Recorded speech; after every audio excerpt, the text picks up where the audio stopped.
Welcome everyone. This is going to be a great video, so you're in the right place.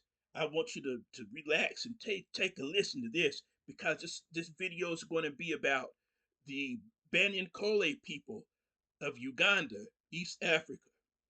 And I'm going to prove in this video that the Banyankole people are the Israelites of the Bible. Yes, the Banyankole are the children of God Yahweh from the Old Testament, and their God Ruhanga is none other than Yahweh of the Bible.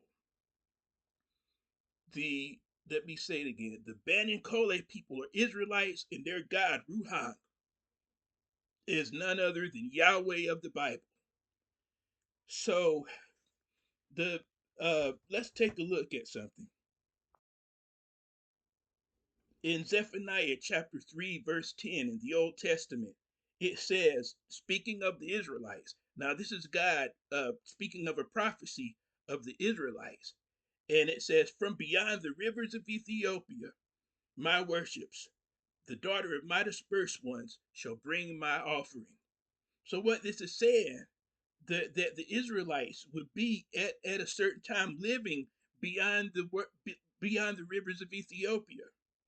And if you look on a map where the river Ethiopia is and the rivers of Ethiopia, once you go in past that area, you're deep into Africa. This already tells that the Israelites will be in Africa. And so to get into Africa, they'd have to go. The Israelites would have had to go through Egypt, Ethiopia, Sudan, Somalia, Kenya, that area, and some went to the west, some went to the Central Africa, some went to the east, and some went to the south, and many had cross migrations back and forth. But the race known as Negroes are the children of God. And the I want to read a little bit from a book. It's called "The Black Jews in Africa and the Americas," and it's written by the very talented Professor Tudor Parfit. Now, in this,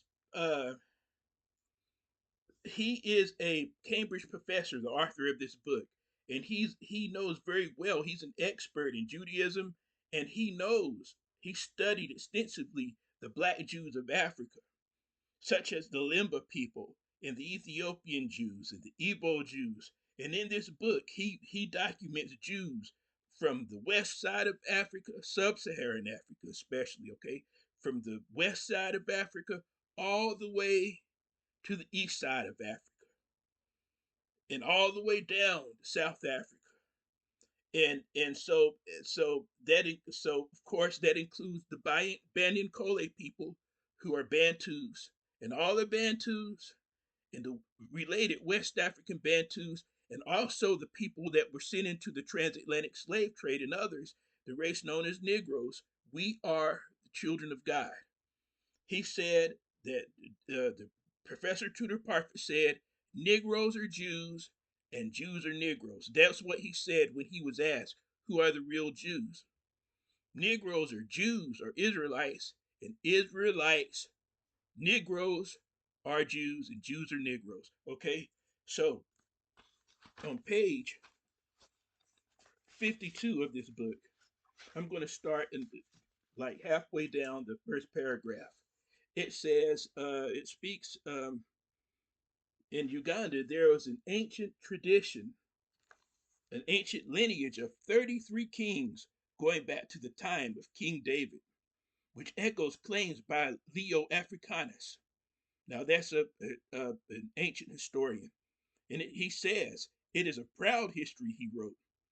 The legends tell of the Uganda people crossing the Nile centuries upon centuries ago and subduing all tribes whose country they traversed. They claim to be the highest native civilization in Africa. And here, too, is the idea of a biological link with the Semites, which is associated both with their higher civilization and their prowess in war. And that's been said about the Bantus. I've read that other times in other books that the Bantus were very powerful warriors. And Sir Harry Johnston, The first British administrator of the Uganda Protectorate and a prolific writer, thought that the Phoenicians or Canaanites had crossed into Africa at some time and that mingled with Ethiopians and descended into East Africa, creating more advanced societies as they progressed. In Ankole, one of the four traditional kingdoms in Uganda, located southeast of Lake Albert, the British, Cambridge educated explorer, hunter, and traveler T. Broadwood Johnson observed of one cattle rearing group, the Banyankole, as the people of Ankole are called, are an exceedingly interesting race, the purest, least mixed branch in the great Baima stock, which constitutes the ruling caste in all the kingdoms around. In figure, they are tall and lithe, and their long, thin faces with very Jewish nose and lips forcibly suggest a Semitic origin and strongly mark off their features from the, well, let me go past that. So they're seeing a Jewish look of the Banyankole. It's Captain Speak, who was the first European to travel amongst them, reasonably assumes from their own traditions and from his own wider observations that the whole race are closely allied to the pastoral Gauls who came from Abyssinia, centuries perhaps before the Christian era. I'm sorry, centuries perhaps before the Christian era. Some roving Asiatic race with their long-horned cattle came streaming in from Arabia on the east and Palestine on the north, and settled themselves in the mountain fastness of Abyssinia.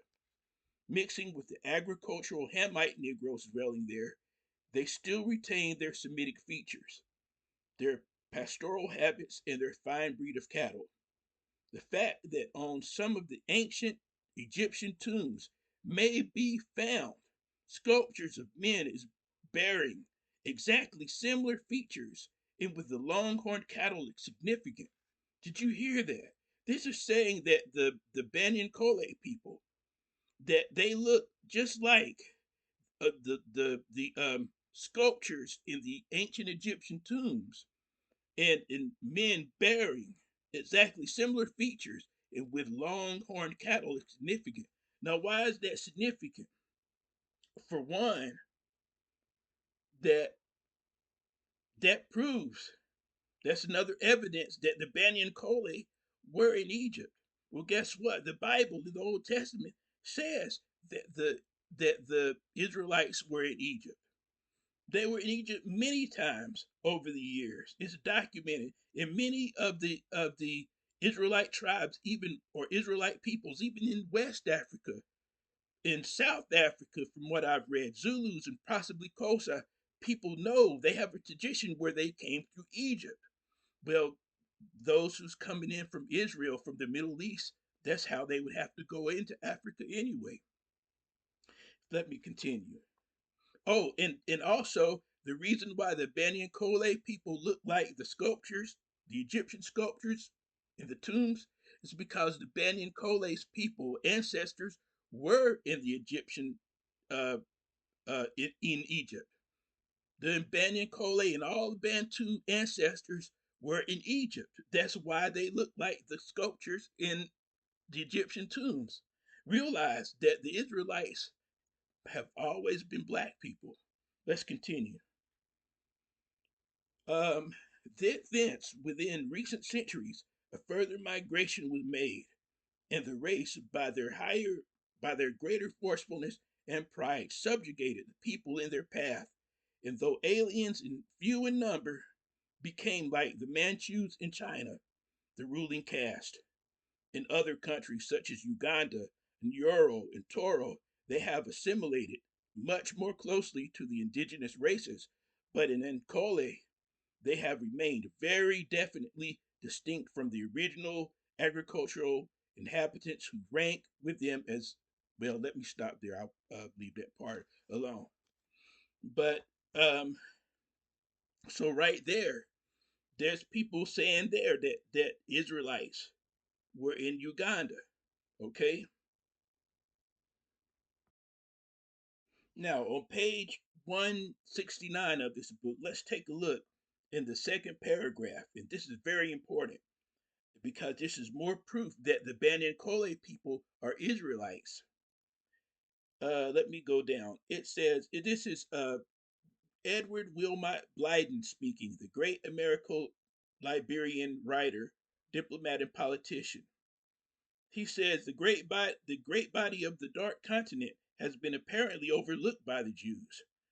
There is not, to my knowledge, a single synagogue in West Africa along 3,000 miles of coast, and probably not 24 representatives of God's chosen people in that whole extent of country.